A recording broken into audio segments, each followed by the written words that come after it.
All right, this is the first video that we're going to have about titrations. There'll probably be a couple. So essentially what happens during a titration is you're taking an acid and reacting it with a base, or a base with an acid, either way. And what's happening is you're reacting them until something called an equivalence point is reached. So you're reacting an acid and a base until an equivalence point is reached. There's actually some subtlety to this. Equivalence point, couldn't spell, sorry. There's some subtlety to this. Okay. There is also something called a neutral point. I'm going to define that first. The neutral point is when the pH is equal to 7. And if you have a strong acid and a strong base, the equivalence point and the neutral point are the same. Okay. If you have a weak acid and a weak base, things get a little complicated because buffers form and it gets weird. But the equivalence point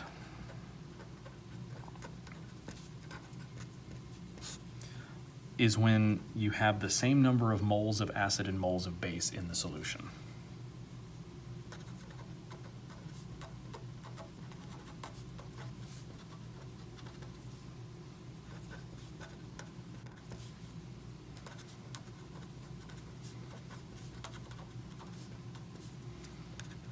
We will see that for weak acids and weak bases, this gets a little complicated, but for strong acids and strong bases, like if you have like HCl reacting with NaOH, these are the same thing. Okay. So what we are going to talk about in gory detail today is the idea of something called a titration curve. I'm going to try to explain what it is before we actually like tackle the concept here, or actually like do one. What we're doing is we're making a graph of pH versus volume of titrant. Titrant is the stuff in titrant. Try that again. Titrant. Okay, it's whatever's in the burette, basically. Typically, the base is in the burette. Okay. Here's where things get a little weird. For concentration, we're actually going to, instead of like molarity, we typically visualize it as moles per liter. But because burettes tend to do everything in milliliters, we're actually going to use millimoles per milliliter. A millimole is 1,000th of a mole, and a milliliter is 1,000th of a milliliter. So since they're both divided by 1,000, these things are equal. This is more useful for the calculations that we're going to have to do.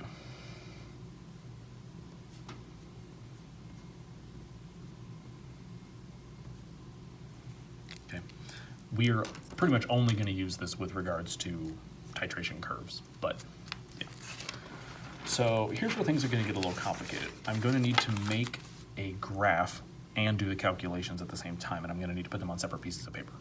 So I'm actually going to start a fresh piece of paper, and we'll see what happens here. So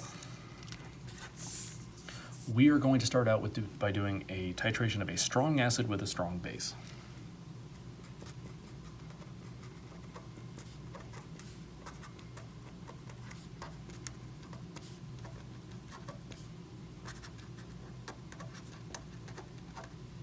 Okay,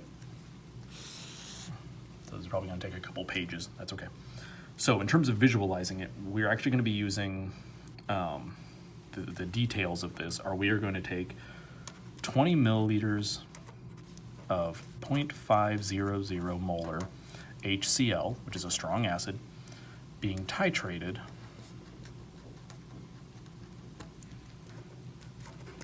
with the same concentration of NaOH. Without doing any of the legwork, you can easily see that both of these are strong acid, strong base. You can easily see that since they're the same concentration, we should hit the equivalence point at 20 milliliters. What we want to know is what's happening to the pH on the way there. Okay. In terms of visualizing what this looks like, essentially you're going to have a burette, poorly drawn burette. You're going to have your Erlenmeyer flask underneath. This will be the HCl, and this will be the NaOH. So this is your titrant, this is the stuff being titrated. If we had a phenolphthalein, it would live down here, but we don't necessarily need it for this situation. So what we are going to do is we are going to plot, or we're going to calculate the pH at various points along the way. Okay? So let's figure out what the pH is before we even start. Like, just what is the pH of this solution?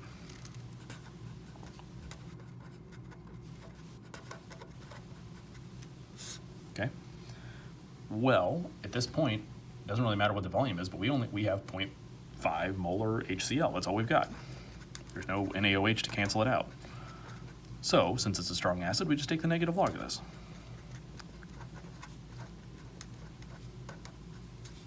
And the answer is 0.30. Okay, now for the confusing part. I've got to switch pages about every 30 seconds here. What we need to do is we need to make a graph. So, this is going to be strong acid titrated with strong base. Okay, and I need to make a graph here, so I'm just going to freehand this, I guess. Okay, so this will be pH, and this is 0, 7, and let's say that's 14. Okay, and then this is volume of titrant, so milliliters of NaOH. Okay, and we're starting at 0, and we'll say we have 10, 20, and 30. Okay, we expect that at 20, this is where it's going to be neutral, so we're expecting a point right in the middle, but we'll figure that out as we go. So what we have is that our very first point is that for 0 milliliters of NaOH, our pH is 0.3. I'm going to be kind of eyeballing this a little bit, and that's okay. So we're going to be way down here. I'm going to just make it an X. Okay, so there's our first data point. Let's figure out what the pH is going to be at, like, let's say 10. Okay? I'll come back to that page in a sec. We'll kind of jump back and forth. Okay, so we want to know what is the pH after adding 10.00 milliliters of 0.5 molar NaOH. Okay, so this is going to be a slightly new calculation. Not necessarily tough, it's just different. So what we need to do is we need to know how many moles of acid and how many moles of base are there, and do they cancel each other out? Okay, so for the HCl, we started with 20 milliliters. We haven't changed that volume. We still have 20 milliliters. Okay, and its concentration is 0.5 molar. Since this is in milliliters, I'm going to interpret this as 0.500 millimoles per milliliter. You remember that? Over here we said that molarity could be moles per liter or millimoles per milliliter. We're going to use millimoles per milliliter because it makes the math easier. Makes the units cancel easier. 20 times 0.5 comes out to be 10.00 millimoles of H3O plus. This is our acid. This is how much H3O plus would be produced. Now we need to figure out how much is from the base. Okay, we have added 10 milliliters of 0.5, so that's the calculation we need to do. 10.00 times 0.500 millimoles per milliliter. And that comes out to 5.00 millimoles of, this is our base, so this is our source of OH minus. Well, here's the thing. These two things cancel each other out. So what happens is this 5 millimoles of base has canceled out 5 millimoles of acid. So we basically actually take the difference between these. And we end up with an excess of acid. So what we have is 5 millimoles of H3O plus. To get pH, we need to know the concentration. We have the millimoles, we need to divide this by milliliters. Millimoles per milliliter is concentration. Well, on top of neutralizing some of the acid, we've also been diluting things. Our total volume has gone up. We now have 30 milliliters total. So, our concentration of H3O plus is 5.00 millimoles per 30 milliliters. And that comes out to 0.166, I guess we would get 3 sig figs, I don't know, whatever. Okay, molar H3O plus. So now to get pH, we just take the negative log of that.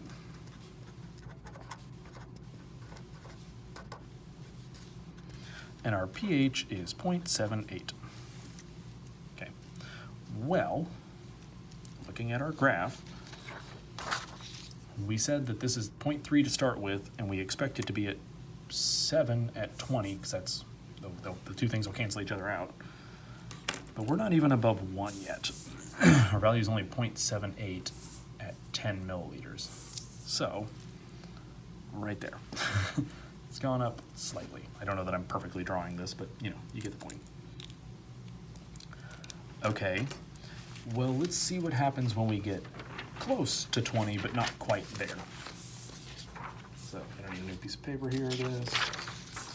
Kind of burning through pages real quick.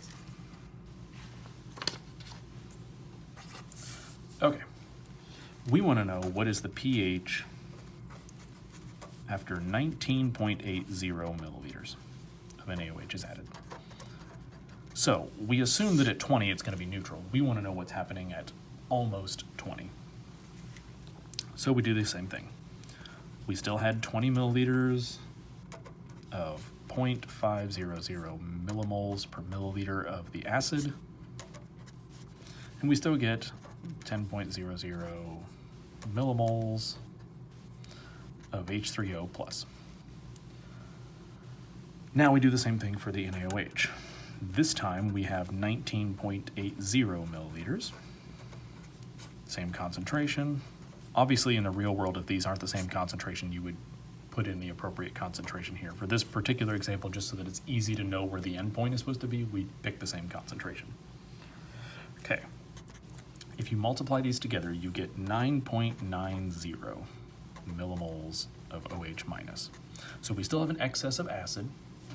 The difference is now only 0.10 millimoles of H3O plus. And our total volume is 39.80 milliliters.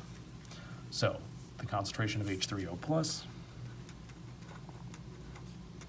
is 0.10 millimoles divided by 39.80 milliliters, and this is 0.00251 molar. So the total amount of acid is dropping considerably. Okay, so our pH is the negative log of that.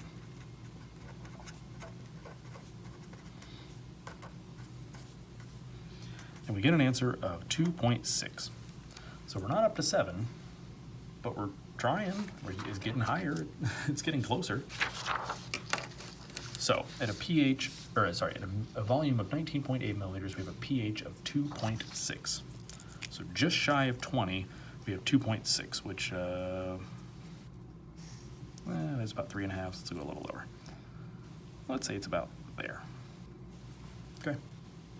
I don't know that my graph is perfect, but you get the idea. Okay, we don't necessarily have to do the legwork on the next one. We want to know the pH after 20 milliliters of NaOH. Honestly, what happens is all the acid and the base cancel each other out, and you end up with water. So, salt, technically salt water. pH equals 7. We predicted that before we even started. Okay. So put it on the graph, great. So from 19.8 to 20, it jumped all the way up to 7. Again, I don't know that I drew this perfectly, but you get the point. Well, what happens if you titrate too much? What is the pH after 20.20 milliliters of NaOH, 0.500 molar NaOH? Okay, well, we do the same thing. The HCl, the numbers aren't going to change. I'm just going to skip ahead. This will be 10.00 millimoles of H3O plus for the exact same reason it was right here, or the problem, or right here. It's the same number every time because we're not adding any more H3O plus. Now what we have is NaOH, we have 20.20 milliliters of 0.500 millimoles per milliliter. And what we end up with is 10.1 millimoles of OH minus. So this time we actually have more base than acid. So when we neutralize these, we actually end up with 0.10 millimoles of base. And our total volume is 40.20. So now we have to solve for the concentration of OH minus because that's what we have in excess of. So we should have a pH above 7 here. So what we do is we take 0.10 millimoles per milliliter, divided by 40.20 milliliters. And we get 0.00249 molar OH minus. So now we have to do the pOH first. Okay, so the pOH is the negative log of the concentration of OH minus.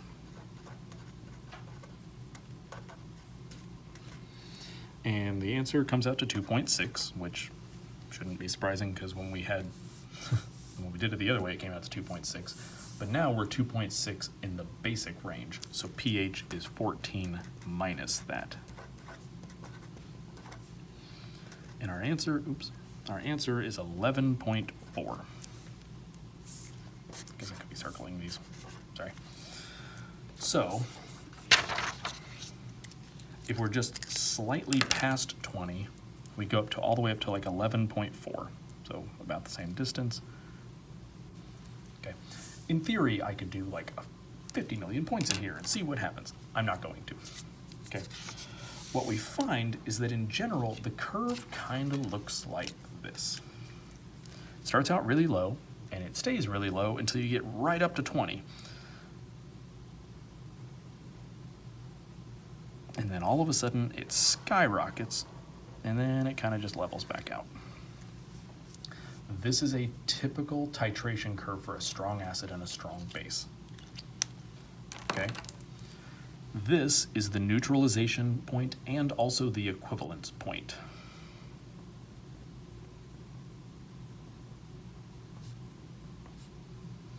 So this is a pH equals 7. And for very obvious reasons, it was at 20 milliliters. Basically, we had 20 milliliters of 0.5 molar of acid and 20 milliliters of 0.5 molar of base. They completely canceled each other out. We wind up with 7. Makes perfect sense. This is also when we have equal amounts of acid and base. So for this particular problem, this is also the equivalence point. Okay. When we talked about acid-base indicators in the last video, we said that phenolphthalein, which is typically the acid-base indicator used for this type of titration, actually changes at like 8, which is up here. The reason it doesn't matter is because in less than half a milliliter, we went from a 2.6 to an 11.4. This is literally the steepest part of this curve, okay? And so what we find is that basically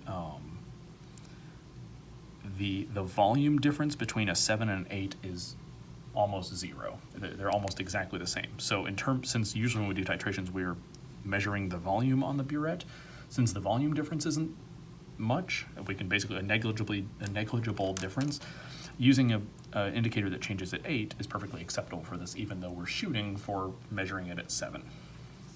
Okay. This video, we're going to stop here. We're going to turn around and do the exact same type of video for one of these that is a weak acid and a weak base. Or for a weak acid titrated with a strong base in the next video. All right, thanks.